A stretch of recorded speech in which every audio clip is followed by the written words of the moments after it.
Hello everyone, আমি সুস্মিতা আর আমার সাথে রয়েছে ছোট্ট কিট্টু। তো আমস্টারডাম থেকে দুবাইয়ের 6 ঘন্টা ফ্লাইট জার্নি করে যখন আমরা দুবাই পৌঁছালাম তখন লোকাল টাইমিং অনুসারে রাত 11টা-12টা মতো বাজে।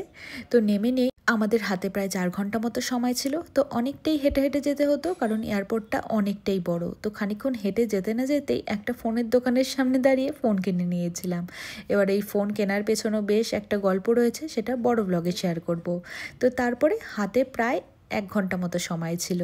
তো আমরা চলে এসেছিলাম লাউঞ্জেতে কিছুক্ষণ রেস্ট নেওয়ার জন্য। আর এখানে এত সুন্দর সুন্দর খাবার পেয়েছিলাম, আমাদের একদম ভারতীয় খাবার।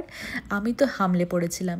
কি ছিল না এখানে, সিঙ্গারা থেকে শুরু করে কচুরি, গোলাপ জামুন, চমচম, রসমালাই, আরও কত কিছু। সত্যি বলতে এত ভালো চমচম আমি লাস্ট কবে খেয়েছি আমার ঠিক মনে নেই। বারবার মনে হচ্ছিল আমি এখানেই থেকে যাই, আর কোথাও যাব না। তো যাই হোক, প্লেট ভর্তি করে নিজের কিছু পছন্দের খাবার নিয়ে নিয়েছি।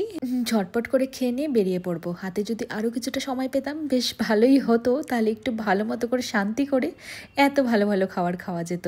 তবে ওই ফোনটা কিনতে গিয়ে আর একটু দেরি হয়ে গেল।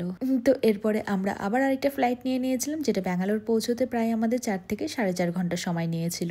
তো সেখানে কিট্টু আবার কিছু গিফট পেয়েছিল, খেলনা পেয়েছিল, ডাইপার র্যাশ ক্রিম পেয়েছিল, ওয়াইপস পেয়েছিল, এইসব ছিল। তো চলুন, মেঘের কোলে ঘা ভাসাতে ভাসাতে আমরা পৌঁছেই গেলাম আমাদের দেশ ইন্ডিয়াতে। তো এরপরে আমরা যেখানে থাকবো সেখানে পৌঁছে গেলাম। তো সব কিছু নিয়ে আসছি বড় ব্লগে।